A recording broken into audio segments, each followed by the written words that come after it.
자, 인천 소래포구 시장 그리고 가장 많이 나오는 거 광장시장. 자, 한 유튜버가 광장시장 분식집에 갔는데 사장님한테 저 떡볶이랑 순대 하나 주세요 주문을 했습니다.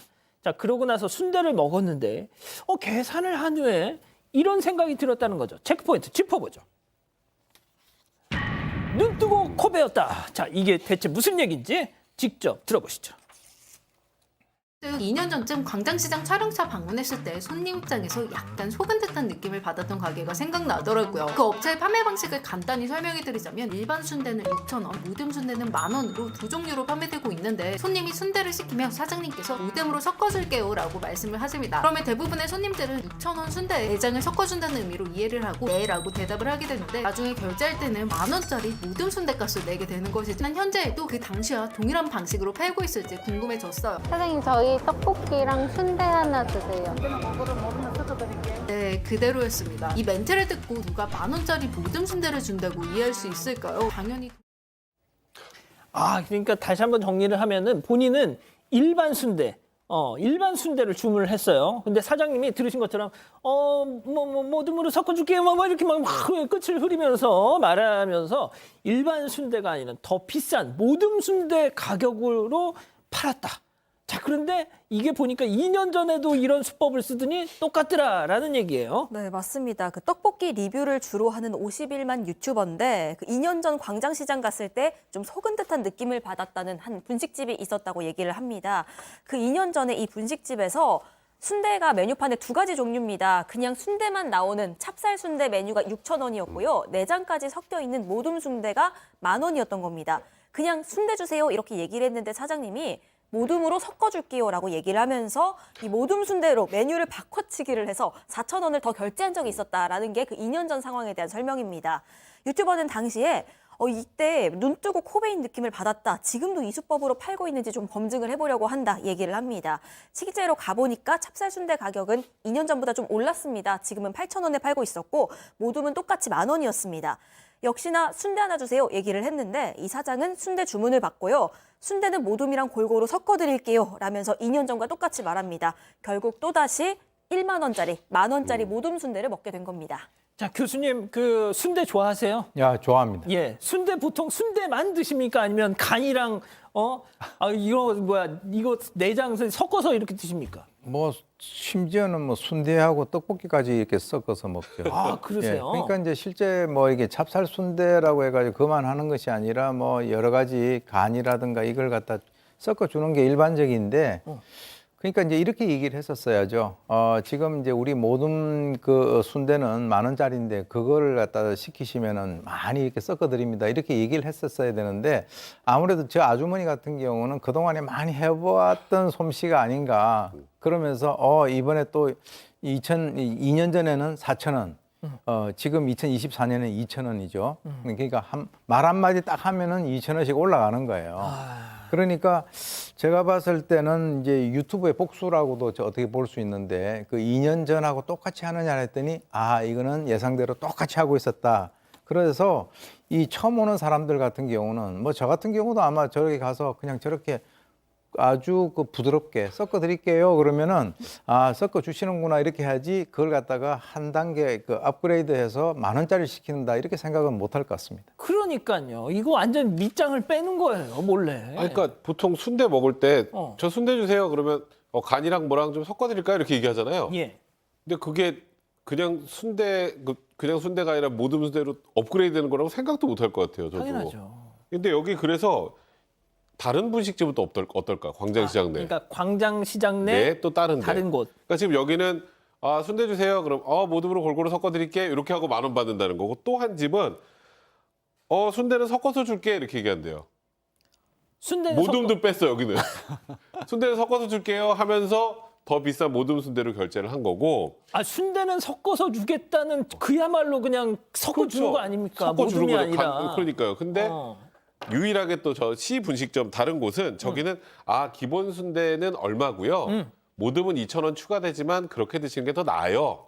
저기는 그래도 정석이네. 저게 정석이죠. 그러니까 그래서 근데 저는 모듬보다 그냥 원래 주세요. 선택을 할 수 있어야 되잖아요. 이 섞어주게 이건 너무 심하네요. 양 변호사님, 아, 이건 좀 너무한 거 아닙니까? 아니, 전- 이거는 당한 사람이 바본 건가요? 그럴 리가 없고요. 저는 사실 그 해외에서 태어난 사촌 동생이 있는데 그 친구가 이제 한국이 요즘 워낙 세계적으로 K컬처, K 뭐 팝인지 다 유명하니까 되게 자랑스러워요. 그리고 이제 자기 어린 딸 데리고 곧 오겠답니다. 그래서 광장시장 가고 싶어해요. 근데 그런 마음을 가지고 아버지의 나라를 찾아왔다가 만약에 이런 일을 겪으면 나 진짜 걱정이 돼요, 진짜. 이게 아니 부끄럽기도 하고 이게 대한민국의 한국의 위상에 그렇지 않습니까? 너무 슬퍼지려고 그래요, 지금 속으로. 이게 지금 그 관련 기사에 달린 댓글들을 봤더니 어차피 한 번 왔다 가는 뜨내기 손님들이 많다 보니까 이런 일을 벌인다. 뭐 일부겠지만요. 저희가 항상 말씀드리지만 일부 상인들입니다. 일부 상인들. 자, 그리고 이게 지금 한 군데서도 그러고 다른 군데서도 그랬다잖아요. 그렇죠. 약간 이게 이렇게 하면 다 속아 넘어가면서 이렇게 약간 하면 기본적으로 한 20-30%더 받는 건데요. 다 이게 약간 소문이 난 것 같아. 이런 상술이. 그러니까 이거는 정말 그러시면 안 돼요. 그러니까 우리가 내가 또 혼자 삐딱하게 생각하나 이 생각도 했어요. 제가 이거 보고. 근데 진짜 모든 사람이 똑같이 생각을 하더라고요. 순대에서 섞어줄게 그러면 당연히 간하고 이거는 원래 기본에 섞어준다고 생각을 하지. 근데 이제 여기가 광장시장이 예전에 15,000원짜리 모듬전 그 유명한 사건입니다.